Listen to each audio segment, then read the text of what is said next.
Hello everyone, quantifiers में आपका स्वागत है। नाउ आज हम बहुत ही इंटरेस्टिंग डीआईएलआर सेट करने वाले हैं और जो हम डीआईएलआर सेट आज करेंगे ना, वो ऐसे मॉडल कैट में बहुत आए हुए हैं। तो प्लीज एंड तक वीडियो पक्का देखना, आपको इतना कुछ सीखने को मिलेगा, मजा आ जाएगा। 2 दिन बहुत इंपॉर्टेंट पॉइंटर्स बताऊंगा मैं इस वीडियो में। राइट, एंड बिफोर दैट हमारी पिछली वीडियो और इस वीडियो में थोड़ा पॉज आ गया था डीआईएलआर में, just because we are working on something huge and when I talk about something huge we are now opening offline in Chandigarh. अगर आप ट्राई सिटी में हैं या आसपास हैं तो आपको हम मिलके भी पढ़ा सकते हैं। हमारा कोचिंग सेंटर है सेक्टर 36 चंडीगढ़ में अब, and you can always visit us and get yourself enrolled.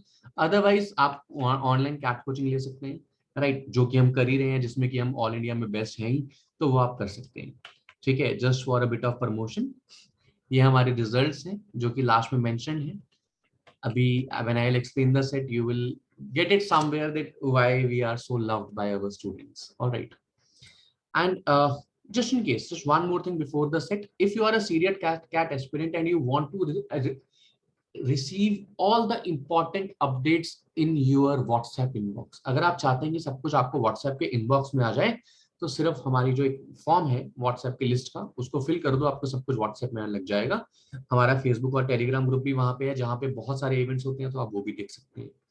अब ये है हमारा आज का set, right. Read it, pause the video and take 9 minutes for this. 9 minutes is the optimum time. लो आवर्स को सॉल्व करो।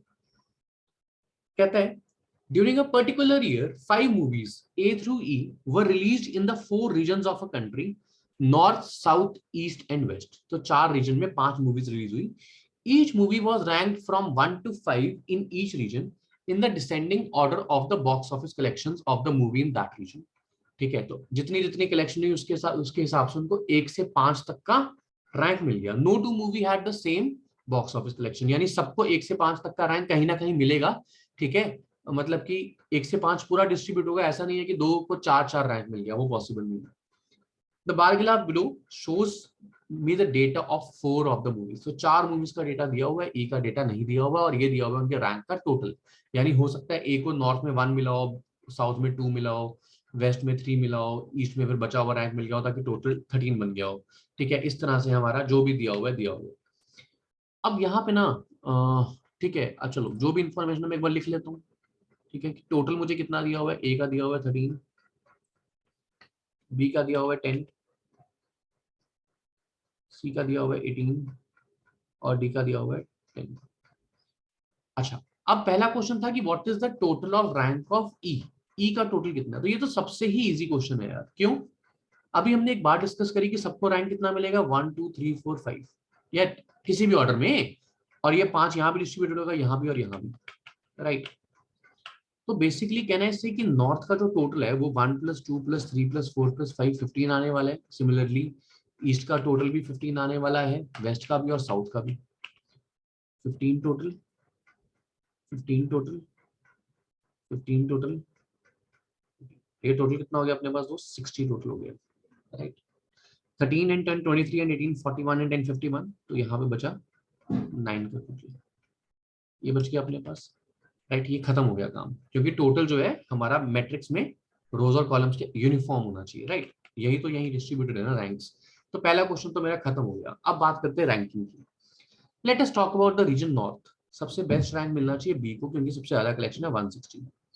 उसके बाद मिलना चाहिए ए को, फिर मिलना चाहिए सी को, और फिर मिलना चाहिए डी को।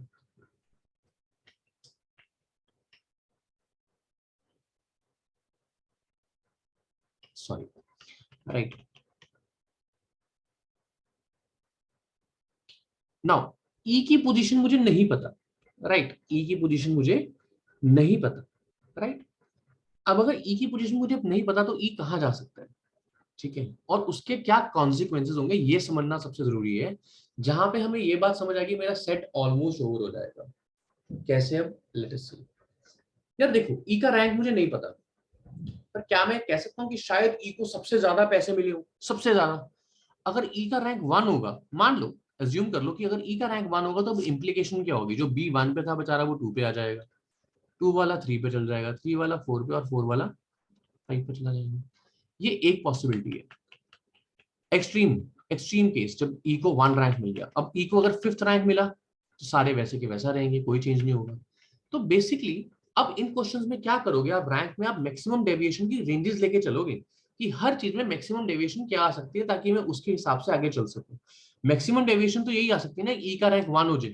अगर ई का रैंक 1 हो जाए तो इसका 2 हो जाएगा, फिर इसका 3 हो जाएगा, इसका 4 हो जाएगा और इसका 5 हो जाएगा। तो यही बेसिकली बात है यार, इतनी सी बात है कि इन सबके रैंक्स ये हो सकते हैं। ई का रैंक कुछ भी हो सकता है, मुझे नहीं पता, ये मैंने लिख दी पॉसिबिलिटीज।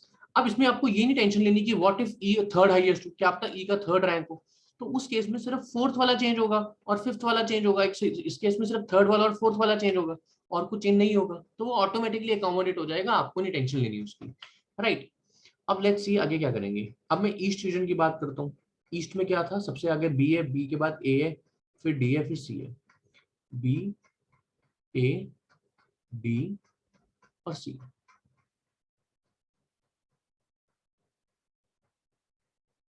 वेस्ट की बात करता हूँ, सबसे ज्यादा ए है, सबसे ज्यादा डी है, डी के बाद ए, फिर बी, फिर सी। डी, फिर ए, फिर बी, फिर सी।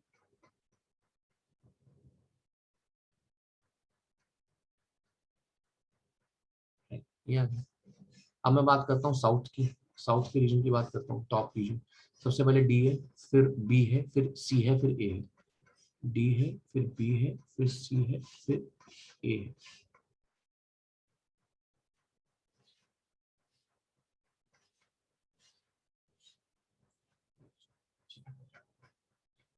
नाउ अब इसके बाद क्या कहानी है, देखो अगला सबसे इंपॉर्टेंट पॉइंटर क्या होता है। जब भी आपके पास एडिशन सब्ट्रैक्शन ऐसे कुछ भी केसेस हो, कुछ भी केसेस हो, ये पॉइंट याद रखना, that always work on extremes. 99% of cases this will work, always work on extremes. What do I mean by that, कि जो टोटल सबसे ज्यादा होगा या सबसे कम होगा उन पे काम करो, केसेस कम बनेंगे। अब इस केस में 9 के आगे तो कुछ पॉसिबिलिटीज नहीं है, उसको छोड़ देता हूँ। 10 दो लोगों का है, उसको अभी के लिए छोड़ देता हूँ। 18 सिर्फ सी का है, तो मैं सी के रैंक्स पे काम करता हूँ कि सी के जो 4 रैंक्स है उसका टोटल 18 है और वो किस तरीके से आ सकता है। देखो सी के कुछ रैंकिंग्स है। सबसे पहले मिनिमम मिनिमम अगर ऐड करूँ तो 3 और 4 7, 4 11 और 3 14। 14 रैंक है, 18 चाहिए। अब यहाँ तो हमारा दिमाग सीधा बत्ती बननी चाहिए कि 4 और चाहिए और चारों जगह मैं एक एक ही बढ़ा सकता हूँ, यानी मुझे एक्सट्रीम एक्सट्रीम लेनी है। ठीक है, 4 मेरे पास रैंक्स है ना, 3 4 4 5 और 3 4 4 3, उनका टोटल बन रहा है 14। मुझे चाहिए कितना, 18, यानी 4 का टोटल और चाहिए। अब 4 का गैप डालने के लिए मैं एक जगह तो नहीं डाल सकता, एक एक करके 4 जगह डालूंगा तो आ जाएगा आंसर। या फिर आप ये देखो कि अगर मैं एक्सट्रीम्स को ऐड करता हूँ तो 4 और 5 और 5 और 4, तो 5 5 10 4 14 और 4 18। यहाँ पे आपका काम खत्म हो गया कि जो इसकी रैंकिंग है वो 4 5 5 4 है, समझ आ जाएगा आपको। एक्सट्रीम्स है, केस कम बनेंगे। अब इसकी इंप्लीकेशन क्या है, इसका 4 आया तो यहाँ पे 5 आ जाएगा, इसका 4 आया तो यहाँ पे 5 आ जाएगा, और कोई रैंकिंग अभी मैच नहीं हो रही। तो इसको लिख लिया 5, इसको लिख लिया 5। अब अगला टोटल कम कौन सा, 10, और इसमें एक वैल्यू पता भी है तो इस पे काम करते हैं। 5 plus something plus something plus something is equal to 10। 5 में 3 वैल्यूज और ऐड करनी है, 10 बनना चाहिए। अब देखो यहाँ पे आएगा 3 या 4, यहाँ से अगर मैं 3 ले लूँ, यहाँ से अगर 1 ले लूँ और यहाँ से 1 ले लूँ, मिनिमम मिनिमम उठा लूँ तो 10 बन गया मेरा। अब अगर सोचो कि मैंने मिनिमम उठाया तब 10 बना, यानी मिनिमम के सिवाय कोई भी उठूंगा तो 10 से ज्यादा बन जाएगा, तो यहाँ तो 3 1 1 ही आना चाहिए, तो ये भी काम सॉर्ट हो गया मेरा, 3 1 1 आ जाएगा यहाँ पे।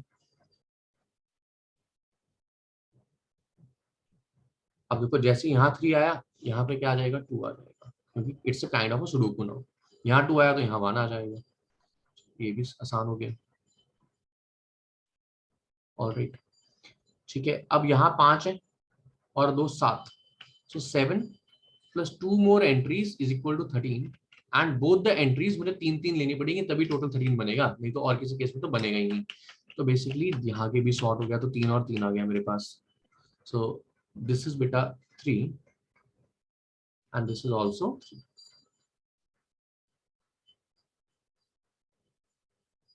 यहाँ 4 आ जाएगा, 4 एंड 1 5, चाहिए कितना, 10, फिर एक्सट्रीम लेने पड़ेंगे 3 और 2। मैक्सिमम मैक्सिमम ले रहा हूँ, दोनों में से पॉसिबल तभी 10 बन रहा है, नहीं तो बन नहीं रहा। तो यहाँ 2 आएगा और यहाँ 3 आएगा, ठीक है।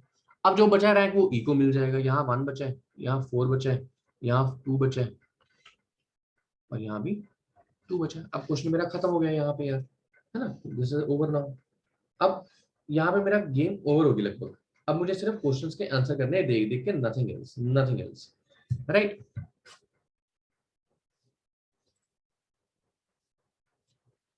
क्वेश्चन देखते हैं। पहला है कि what is the sum of the ranks obtained by E. ये आ गया 9। In how many of the 4 region was B's rank better और देन ई। बेटर माने कि कम था रैंक उसका, बी का रैंक 2 था और ई का 4 होगा, ऐसा कुछ, तो बी बेटर होगा। इसमें नहीं है, इसमें है, इसमें भी नहीं है, इसमें भी नहीं है, तो only 1 region. What which of the following can be the total box office collection of E in South and E in East and South combined? So E का East plus E का South, ये collection ढूंढनी है मुझे।